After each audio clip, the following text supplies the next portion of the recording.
Today we have this iPad 6. It belonged to a little kid, so it's really messed up. LCD still works, so all I'm replacing is the upper glass, also known as digitizer. We start by heating up the screen for 10 minutes. This hot plate will soften the adhesive so we can remove the cracked glass very easily.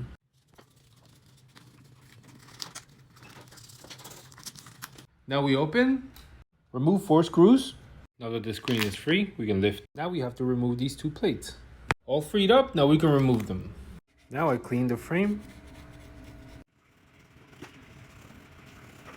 Time for the new digitizer.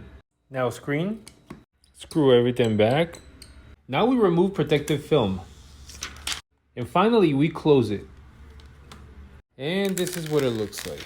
Screen seems to be working perfectly, so we're all set with this repair. If you'd like to see more content, please don't forget to follow me.